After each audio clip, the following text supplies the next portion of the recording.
প্রভুজি, আমার এই সংসারে দুঃখ কষ্ট আর সহ্য হচ্ছে না। আমাকে নিয়ে চলুন আপনাদের সাথে মন্দিরে, আমিও ব্রহ্মচারী হয়ে যাব। আমি থাকবো না এই সংসারে, আপনি নিয়ে চলুন। আরে প্রভু, গৃহে থাকো বনে থাকো, সদা হরি বলে ডাকো। হরি বলে ডাকবো মানে? কি করে হরি বলে ডাকবো? বলো হরি হরি হরি বল। বল। না, simply chant Hare Krishna and be happy. Chant, chant, chant, chant the holy name. Chant, chant, chant, chant the holy name. Hare Krishna. কি?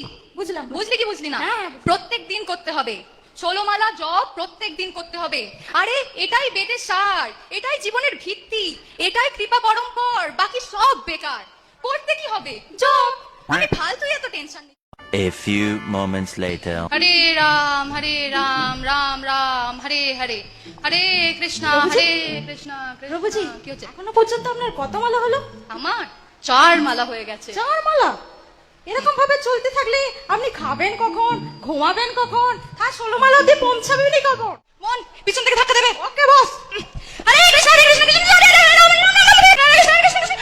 এক মিনিট এক মিনিট এক মিনিট। আরে এই মন, তুমি ধাক্কা দিচ্ছ নাকি পিছনে ধরে টানছো আমাকে? আমি আপনাকে ধাক্কা দিচ্ছি প্রভু, আমি স্টার্ট কি ধাক্কা দিচ্ছ তুমি? স্টার্টটা করুন, এটা কি ঝিলছে? চলো সবাই ধরো আবার। আরে A few moments later. একটা সমস্যা আছে, 16 মালা শেষ করার পর প্রত্যেকটা অঙ্গ প্রত্যঙ্গ যেন ব্যথা করছে। মেসেজ করে দাও। যেন মনে হচ্ছে পাহাড় চড়ে এসেছি আমি। ওহ, এরকম করে যদি চলতে থাকে তাহলে তো খুব শীঘ্রই আমার ছবিতে মালা উঠে যাবে। এরকম করে চললে তো হবে না, কিছু তো সমস্যা। বড় প্ল্যান করলে আপনি বারবার বিফল হবেন, বুঝলেন? ছোট বুঝেছি। ছোট প্ল্যান করে আস্তে আস্তে একটা একটা মালা একবার একবার শুনে শুনে করবেন। Chant Hare Krishna and be happy. মানে শ্রবণ করে জব করতে হবে। Hear and chant. বুঝলি? বুঝলি কি বুঝলি না? হ্যাঁ, হ্যাঁ, যা বুঝেছি আমি বুঝতেই পারছি। বুঝেছি। আচ্ছা, এক একটা মালা শ্রবণ করে জব করতে হবে, ধরে ধরে জব করতে হবে না। আরে এত তাড়াহুড়ো কিসে? কোনো ট্রেন ধরতে হবে নাকি আমাকে? চলো জব করা যাক।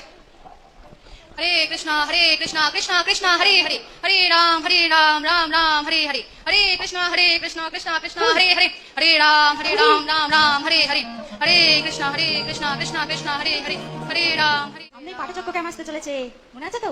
লক্ষ্মী গোবিন্দ প্রভু আপনার উপর ডান্স প্রোগ্রামে, কালচারাল প্রোগ্রামের দায়িত্ব দিয়েছে। তার জন্য তো গান চুজ করতে হবে। ঠিক আছে, বড় করা যাবে, আগে যত্ন করে নেই। আরে না হলে ভক্তিপথে মানুষ অ্যাট্রাক্ট হবে কি করে? আর অ্যাট্রাক্ট না হলে প্রভুপাদের মিশনটা কি করে ফুলফিল হবে? আর ফুলফিল না হলে আমাদের ইসকনের কালচারাল প্রোগ্রামটা কি হবে ভাবুন। আর বলি কি তো ছাড়ুন, মোবাইল হঠাৎ আর গান শুনুন। জব করা যাক। আরে এ বাটার নান কোথায় হচ্ছে? খিদে পেয়ে গেল বড্ড। আগে জব করব নাকি আগে একটু ভোজন করে মানে পেট পূজা করে আসবো? কি করবো বলো তো? আরে প্রভুজি, আপনি কাল সারা রাত থেকে কিচ্ছু খাননি, আগে খেয়ে নেবেন চলুন তাড়াতাড়ি, তারপর দেখবেন জব করার একটা আলাদাই শক্তি পাবে। ওটা ঠিক কথা বলেছো, আগে প্রসাদ পেয়ে নি, তারপর ফ্রেশ মাইন্ডে জব করবো একবারে। একটু বিশ্রাম করে নি। জবটা করুন। প্রভুজি, জবটা তো করুন। আরে এমন অনেক কাজ আছে, অফিসের কাজ করতে হবে না? চলো চলো চলো। কৃষ্ণ ভোর 4টেতে উঠেছিলাম, এখন রাত্রি 10টা বাজে। এরকম সময় যদি প্রভুজির কথা অনুযায়ী এক একটা মালা শ্রবণ করে করে করি, তখন আজকেরটা শেষ করব কখন, ঘুমাবো কখন, উঠবো কখন, আর কালকের মালা শুরুই করবো কখন? হ্যাঁ, আগের পন্থা। ট্রেনের মতো। 16 মালা কমপ্লিট না করলে আমাকে ইসকন থেকে দীক্ষা দেবে না। লক্ষ্মী গোবিন্দ প্রভুকে তুমি চেনো নিশ্চয়ই। তাহলে কি করবো আমি? কে এটাকে ফাঁসিয়েছে বলো তো? প্রভুজি প্রভুজি প্রভুজি, চলো চলো প্রভুজি প্রভুজি প্রভুজি প্রভুজি প্রভুজি আপনার কথা। আরে প্রভু, এই মন হচ্ছে বড়ই চঞ্চল। এই মন আপনাকে জব করার সময় বিভিন্ন ভাবে ডিস্টার্ব করতে থাকবে। মনের একদম মন্ত্রর মানে হচ্ছে মনস্ত্রায়তে ইতি মন্ত্র। মন্ত্র জপ করার সময় মন আপনাকে ডিস্টার্ব করতেই থাকবে করতেই থাকবে, একবার এই কাজ একবার ওই কাজ মনে করিয়েই দেবে। কিন্তু আপনাকে জবেতে মনোযোগ বাড়াতে হবে, সংকল্প নিতে হবে। হরে কৃষ্ণ কৃষ্ণ কৃষ্ণ হরে গোপাষ্টমী হরে। আসতে চলেছে। আপনি সংকল্প নিয়েছিলেন আপনি সমস্ত শিশুদের সানডে ফল্লাট স্কুলের মাধ্যমে ভক্ত বানাবেন, মনে আছে? মনে আছে। লক্ষ্মী গোবিন্দ আপনাকে দায়িত্ব দিয়েছে, আপনার উপর পুরো উদয়নের উপর ভক্তরা অপেক্ষা করছে। সানডে স্কুলে ছাড়বেন, ধরবেন আর ছাড়বেন, এরকম করতে করতে একটা দুটো তিনটে, তারপর গোটা বললে সানডে স্কুল ভর্তি। একদম তখন তো লক্ষ্মী গোবিন্দ খুব খুশি হয়ে যাবে। আরে কত ভালো আইডিয়া দাও তুমি। আরে বাবুজি, আমি তো আপনার পরম মিত্র। একদম, কিন্তু এত ভালো ভালো আইডিয়া তোমার জবের সময়তেই কেন মাথায় আসে বলো তো? আরে বাবুজি, এটাই তো আমার কাজ। দর্শন দিন প্রভু। আরে প্রভু, এই মন হচ্ছে একটা বাঁদরের মতো। একটা বাঁদর যেমন বিনা কোনো কারণ ছাড়াই এক ডাল থেকে লাফিয়ে আরেক ডালে যায়, সেই রকমই এই মন হচ্ছে একটা আইডিয়া থেকে আরেকটা আইডিয়া যাবে, আরেকটা আইডিয়া থেকে জি, রাম, আমি হরে কত হরে। মহান। এটা অবশ্য তুমি ঠিক বলেছো, পুরো ইসকনের উদয়নারায়ণপুর কালচার প্রোগ্রামটা তো আপনারই হাতে। একদম ঠিক কথা বলেছো তুমি। আমি কত মহান, আমি 16 মালা এক জায়গায় বসে করছি। আমি একদম শুদ্ধ ভক্ত প্রায় হয়েই গেছি, কিন্তু আমার একটা চিন্তা আছে, মানে আমি তো প্রায় উদ্ধার হয়েই গেছি।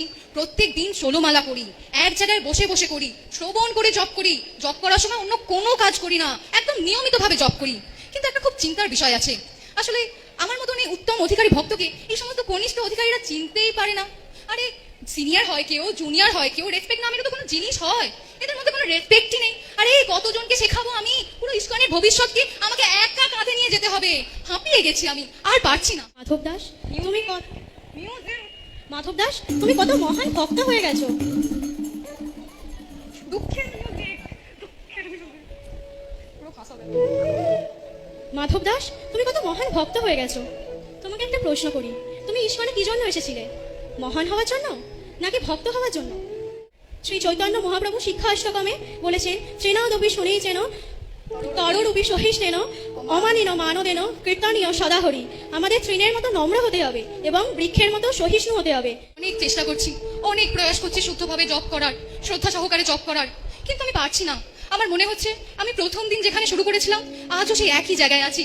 আমি অনেক পতিত। আমার তো মাঝে মধ্যে মনে হয় এই জপ সাধন আমার জন্য তৈরিই হয়নি। আমার মনে হয় না যে আমি জপ করতে পারবো বলে। আপনারা অনেক মহান, আমাকে কোনো উপায় বলুন।